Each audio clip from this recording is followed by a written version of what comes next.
اللہ تعالیٰ نے آدم علیہ السلام کو مٹی سے پیدا کیا اور ان کا خمیر تیار ہونے سے پہلے ہی اس نے فرشتوں کو یہ خبر دی کہ وہ بہت جلد مٹی سے ایک ایسی مخلوق پیدا کرنے والا ہے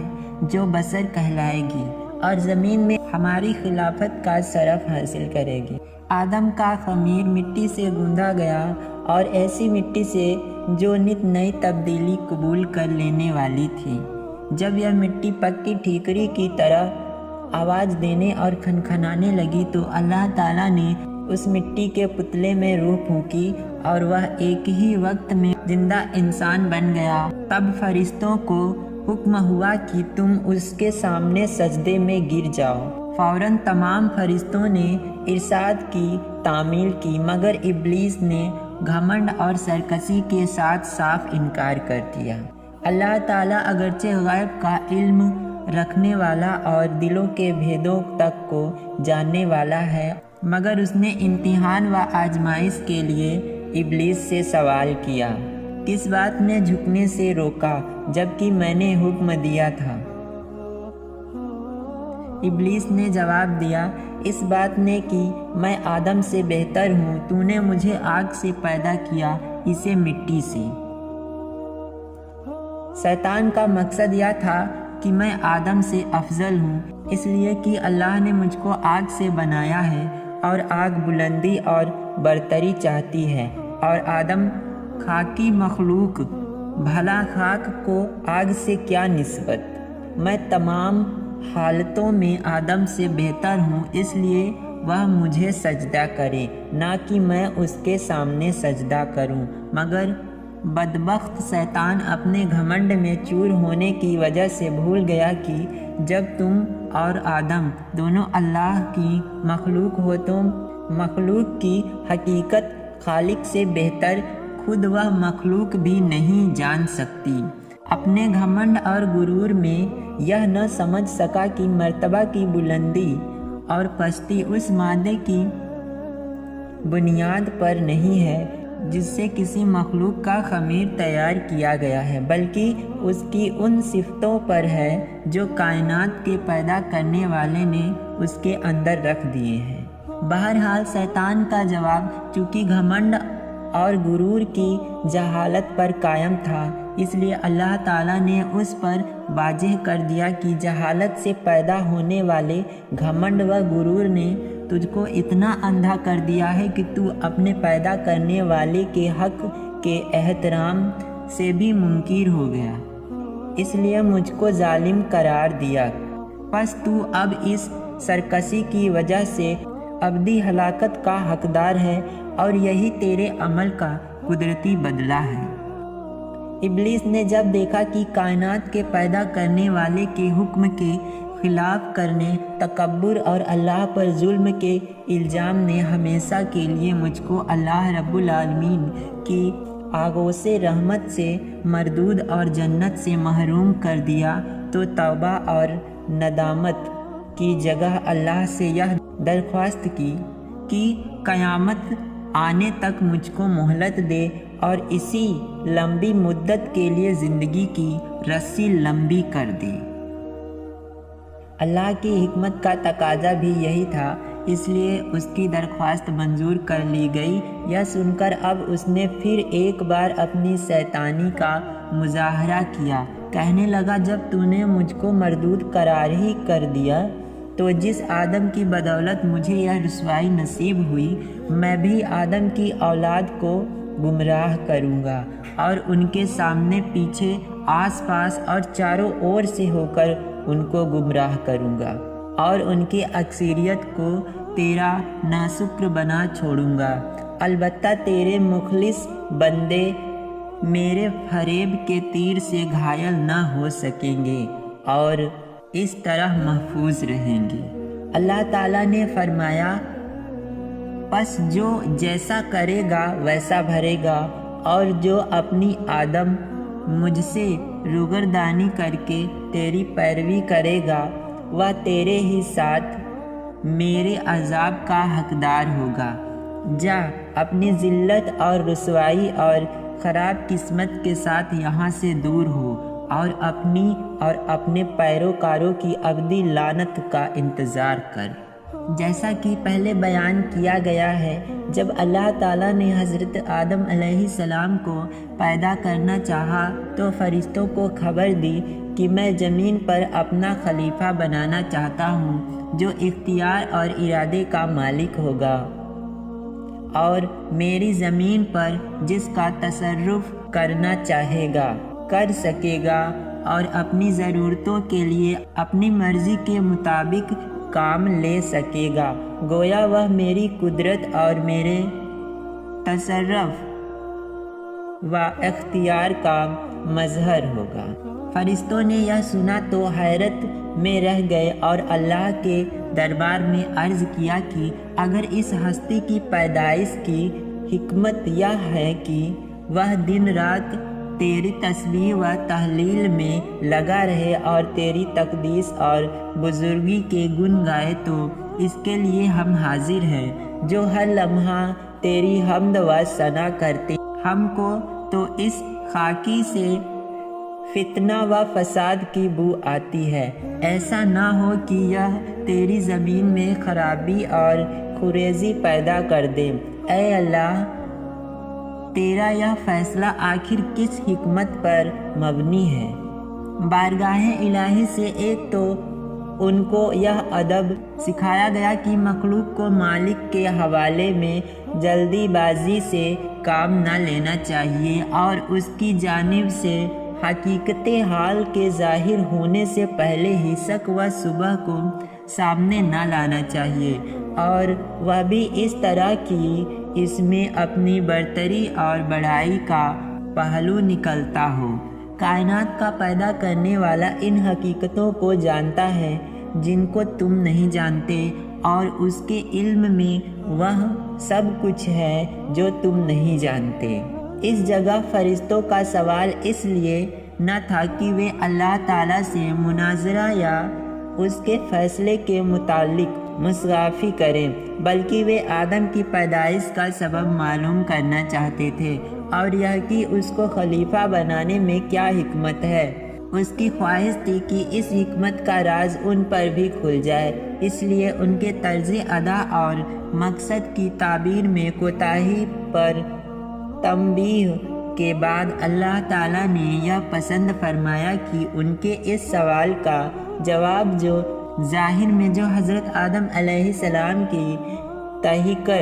پر مبنی ہے۔ حضرت آدم علیہ السلام ایک مدت تک اکیلے زندگی بسر کرتے رہے، مگر اپنی زندگی اور راحت و سکون میں ایک وحشت اور خلا محسوس کرتے رہے تھے، اور ان کی طبیعت اور فطرت میں کسی منست و غمخوار کی یاد نظر آتی تھی۔ چنانچہ اللہ تعالیٰ نے حضرت حوا کو پیدا کیا اور حضرت آدم علیہ السلام کو اپنا ہمدم اور ساتھی پا کر بہت خوشی ہوئی اور دل میں اطمینان محسوس کیا۔ حضرت آدم و حوا کو اجازت تھی کہ وہ جنت میں رہیں اور اس کی ہر چیز سے فائدہ اٹھائیں، مگر ایک پیڑ کو نشان زد کر کے بتا دیا گیا کہ اس پیڑ کے پھل کو نہ کھائیں بلکہ اس کے پاس تک نہ جائیں۔ اب ابلیس کو ایک اور موقع ہاتھ آیا اور اس نے حضرت آدم و حوا کے دل میں یہ وسوسہ ڈالا کہ یہ جنت کا پیڑ ہے، اس کا پھل کھانا جنت میں ہمیشہ آرام و سکون اور اللہ کا قرب پانے کی ضمانت دیتا ہے، اور قسمیں کھا کر ان کو بتایا کہ میں تمہارا خیر خواہ ہوں، دشمن نہیں۔ یہ سن کر حضرت آدم کے انسانی اور بشری خواص میں سب سے پہلے نسیان نے ظہور کیا اور یہ بھلا بیٹھے کہ اللہ کا یہ حکم ضروری تھا، نہ کہ رب کی اور سے کوئی مشورہ۔ آخرکار جنت کے ہمیشہ قیام اور اللہ کے قرب کے عزم میں لغزش پیدا کر دی اور انہوں نے اس پیڑ کا پھل کھا لیا۔ اس کا کھانا تھا کہ بصری لواجس ابھرنے لگی، دیکھا تو وہ ننگے ہیں اور لباس سے محروم۔ جلد جلد آدم حوا دونوں پتوں سے سطر ڈھانپنے لگے، گویا انسانی تمدن کی یہ شروعات تھی۔ اس نے ڈھانکنے کے لیے سب سے پہلے پتوں کا استعمال کیا۔ ادھر یہ ہو رہا تھا کہ اللہ تعالیٰ کا غضب اترا اور آدم سے پوچھ تاچھ ہوئی کہ منع کرنے کے باوجود یہ حکم کا نہ ماننا کیوں؟ آدم آخرکار آدم تھے، اللہ کے دربار کے مقبول تھے، اس لیے شیطان کی طرح مناظرہ نہیں کیا اور اپنی غلطیوں کو تعویلوں کے پردے میں چھپانے کی بے مطلب کی کوشش سے باز رہے۔ ندامت و شرمساری کے ساتھ اقرار کیا کہ غلطی ضرور ہوئی، لیکن اس کی وجہ سرکشی نہیں بلکہ انسان ہونے کے ناطے بھول چوک اس کی وجہ ہے، پھر بھی غلطی ہے، اس لیے توبہ و استغفار کرتے ہوئے معاف کر دیے جانے کی درخواست کرتا ہوں۔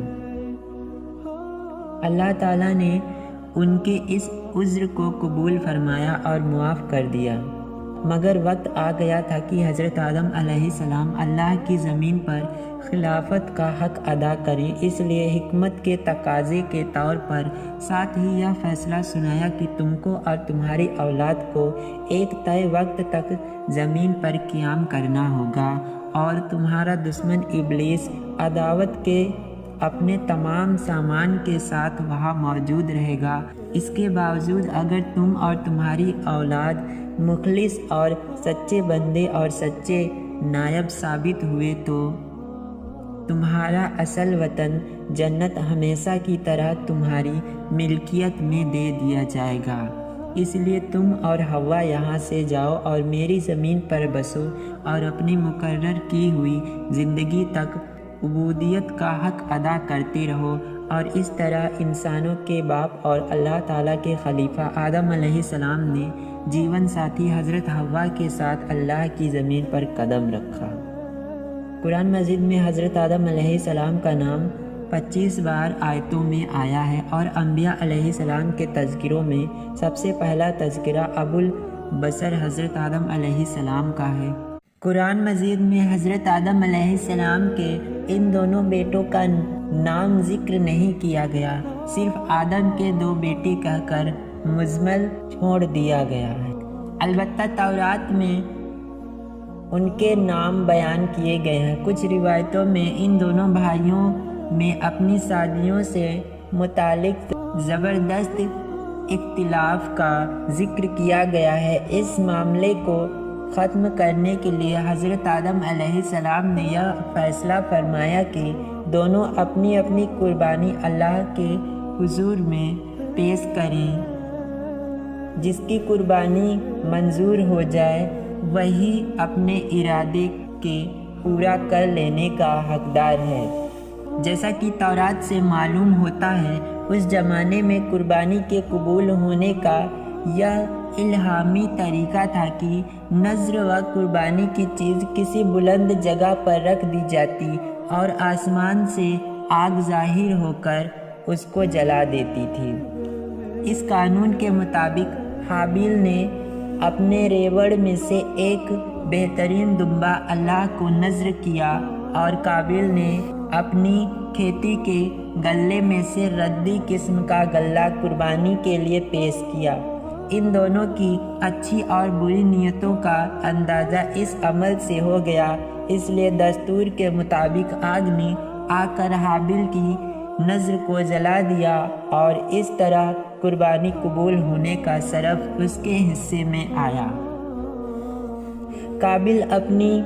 اس توحید کو کسی طرح برداشت نہ کر سکا اور اس نے غیظ و غضب میں آ کر حابیل کو کہا کہ میں تجھ کو قتل کیے بغیر نہ چھوڑوں گا تاکہ تو اپنی مراد کو نہ پہنچ سکے۔ حابیل نے جواب دیا، میں تو کسی طرح تجھ پر ہاتھ نہ اٹھاؤں گا، باقی تیری جو مرضی آئے وہ کر۔ رہا قربانی کا معاملہ تو اللہ کے یہاں نیک نیت ہی کی نذر قبول ہو سکتی ہے، وہاں بد نیت کی نہ دھمکی کام آ سکتی ہے اور نہ بے وجہ غم و غصہ، اور اس پر قابیل نے غصے سے بہت زیادہ بھڑک کر اپنے بھائی حابیل کو مار ڈالا۔ قرآن میں نہ شادی کے متعلق اختلاف کا ذکر ہے اور نہ ان دونوں کے ناموں کا ذکر ہے، صرف قربانی کا ذکر ہے، اور اس روایت سے زیادہ حابیل کی لاش کے دفن سے متعلق یہ اضافہ ہے۔